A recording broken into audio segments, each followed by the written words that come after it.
भगत सिंह वैसे बिल्कुल नहीं थे जैसा आप उन्हें सोचते हैं। मुझे सिर्फ 2 मिनट दीजिए और मैं बताता हूं क्यों।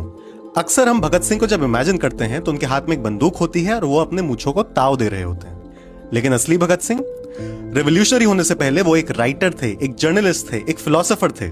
उनका पहला हथियार थी उनकी किताबें, और इसका सबसे बड़ा सबूत है 1929 की उनकी जेल डायरी, जिसके 404 पेजेस में उन्होंने कम से कम 43 बुक्स और 108 ऑथर्स के वर्क्स में से अपने नोट्स बनाकर लिखे थे। सोचो, एक 21 से 22 साल का लड़का जिसको फांसी मिलना निश्चित है, वो अपने जीवन के आखिरी दिनों में भी अपने मन को तराश रहा था।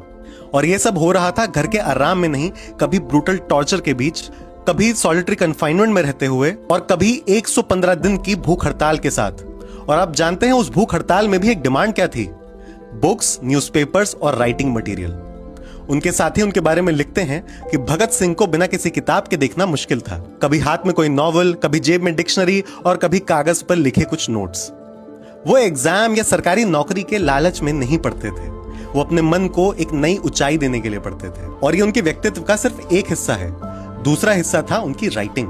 जेल में रहते हुए भी उन्होंने 4 किताबें लिखना शुरू किया, जिसमें से सिर्फ एक किताब बाहर वापस आ पाई। बाकी किताबों को अंग्रेजों ने जला दिया। उनका शरीर भले ही कैद था, पर उनकी सोच नहीं। वो 4 भाषाएं अच्छे से जानते थे, उर्दू, पंजाबी, हिंदी, इंग्लिश, और इन चारों भाषाओं में लिखते भी थे। कीर्ति मैगजीन के एडिटर रहे, HSRA के पैम्फलेट्स लिखे, और मेरे क्रांतिकारी साथी नाम की एक सीरीज में उन्होंने लगभग 50 क्रांतिकारियों की बायोग्राफी लिखी, उस समय के नौजवानों को इंस्पायर करने के लिए।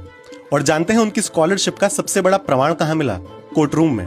उन्होंने अपना केस खुद लड़ा, अपने सारे स्टेटमेंट्स खुद लिखे। उनकी अंग्रेजी इतनी अच्छी थी कि कुछ लोगों को लगा शायद उन्होंने नेहरू की मदद ली है, लेकिन रिकॉर्ड्स हमें बताते हैं कि वो सब कुछ भगत सिंह ने खुद लिखा था।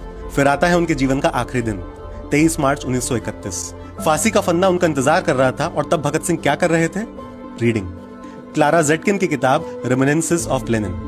कहानियां ये तक कहती है, जब उनसे उनकी आखिरी इच्छा पूछी गई तो उन्होंने बस इतना कहा कि मुझे मेरी किताब पूरी करने दीजिए। ये है असली भगत सिंह।